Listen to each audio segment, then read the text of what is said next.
Trading illegal कर दी है। Illegal है, इलीगल है, मतलब आप गन जैसी है, कर ही नहीं गन सकते। लाइसेंस, गन रख रहे हो और वो कर रहे हो, दोनों सेम है। इलीगल है, मतलब आरबीआई आपके घर पे आ सकता है अगर आप फॉरेक्स ट्रेडिंग कर रहे हो। अब ऑब्वियसली बड़े अमाउंट से कर रहे हो तो आप नोटिस हो जाओगे, बट छोटे मोटे अमाउंट से बिकॉज आज भी लोग करते हैं, बहुत सारे लोग करते हैं फॉरेक्स ट्रेडिंग इंडिया में बैठ के। बट गवर्नमेंट को छोटा पैसा तो चाहिए ही नहीं। नहीं, आप टारगेट करेंगे तो बड़ी पार्टी को करेंगे। तो इफ यू ट्रेडिंग विथ $100 को $200 से करो तो यूर सेफ, यूर फाइन। तो बट तो आंसर है क्वेश्चन, करें कैसे? सबसे पहले आपको एक ब्रोकर के पास जाके अकाउंट खोलना पड़ेगा, जहाँ पे आपको अपना बेसिक केवाईसी डिटेल्स करके कुछ पैसे डिपॉजिट करने होंगे। वो आपके ऊपर, आप $50 भी डिपॉजिट कर सकते हो, $10 भी डिपॉजिट कर सकते हो, मतलब ₹1000 से भी आप फॉरेक्स ट्रेडिंग शुरू कर सकते हो।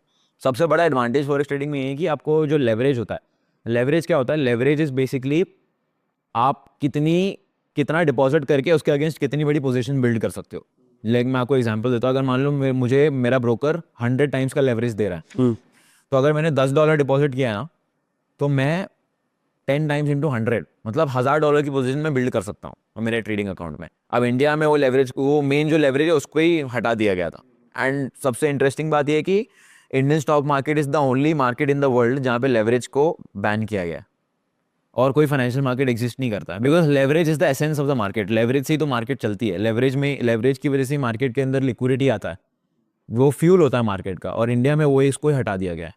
That is one more reason कि इंडियन मार्केट में ट्रेडिंग करना डिफिकल्ट हो गया। तो फॉरेक्स ट्रेडिंग आप दुबई से करते हैं? करेक्ट। दुबई में सब कुछ लीगल है? हाँ, दुबई में एवरीथिंग इज रेगुलेटेड, पूरा लीगलाइज्ड है, कोई प्रॉब्लम नहीं है। सो इंडिया में तो लीगल नहीं है, ये कम्प्लीटली इलीगल है। तो दुबई में लीगल कैसे बना दिया इसको? मतलब वहाँ की गवर्नमेंट को क्या फ़ायदा हो रहा है इससे? तो सबसे इम्पोर्टेंट चीज़ ये है कि दुबई जो सिटी है, यूएई जो कंट्री है, वो उसको डिज़ाइन ही ऐसा किया गया है क्योंकि है तो एट दी एंड पूरा रेगिस्तान है, डेजर्ट है। अब दुबई गवर्नमेंट जो है वो हर चीज़ डिज़ाइन ही ऐसे करती कि बाहर के लोग यहाँ पे आके रहे और ये सारी एक्टिविटीज़ करें। तो मेन दुबई चाहता है कि ऐसे लोग जो है जो ट्रेडिंग कर रहे हैं, जो पैसा कमा रहे हो, आके वहाँ पे रुके। एंड उससे सिटी का जो है रियल एस्टेट का प्राइस बढ़ेगा, ओवरऑल सिटी की वैल्यू बढ़ेगी। तो इनडायरेक्ट फ़ायदा बहुत ज़्यादा है गवर्नमेंट को। और ओवरऑल अगर आप फॉरेक्स ट्रेडिंग देखोगे तो फॉरेक्स ट्रेडिंग दुनिया की number 2 financial market in the world in terms of size and in terms of volume. तो एक्चुअली है तो प्रॉब्लम इंडियन गवर्नमेंट की, like I told you starting में, कि इंडियन गवर्नमेंट को जो चीज़ समझ में नहीं आती सबसे पहले उसको बैन कर देते हैं, उसको इलीगल बोल देते हैं। ओके। फिर थोड़ा बहुत अगर दिखता है फिर भी उसका टर्नओवर ज़्यादा हो रहा है तो उसके ऊपर सबसे पहले टैक्स लगा देते हैं। फिर उसके बाद जाके कुछ रेगुलेशन होता है, बट उसको ऐसा डिज़ाइन कर दिया जाता है कि बहुत डिफिकल्ट हो जाता है उसमें तो पैसा आप ये लगाना। बोल रहे हो कि दुबई गवर्नमेंट में ज़्यादा दिमाग है और इंडियन गवर्नमेंट में जो लोग बैठे हैं, जो इकोनॉमिस्ट बैठे हैं, उनमें दिमाग कम है? 100%, कैसे? नो डाउट अबाउट इट, क्योंकि दुबई इतनी बड़ी इकोनॉमी चला रहे हैं सर, मतलब कितने ट्रिलियन डॉलर इकोनॉमी हो गई अभी अपनी, इतना बड़ा अर्थव्यवस्था, इतना बड़ा चला रहा है, 150 करोड़ लोग हैं। आप बोल रहे हो दुबई में जो लोग बैठे हैं वो ज़्यादा इंटेलिजेंट है, और जो इकोनॉमिस्ट हमारे यहाँ बैठे हैं, जो हमारे फाइनेंस मिनिस्टर है, जो लोग बैठे हैं, उनमें दिमाग नहीं, उनको लगता है कि बंद कर दो।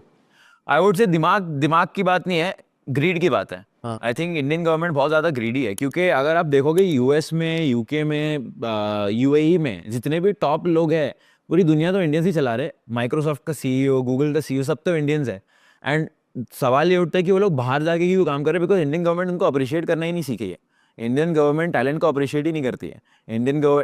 इंडिया के जो पूरे कॉरपोरेट का जो कल्चर है, जो भी है, इतना टफ है कि इंसान को जिसको एक्चुअली टैलेंट है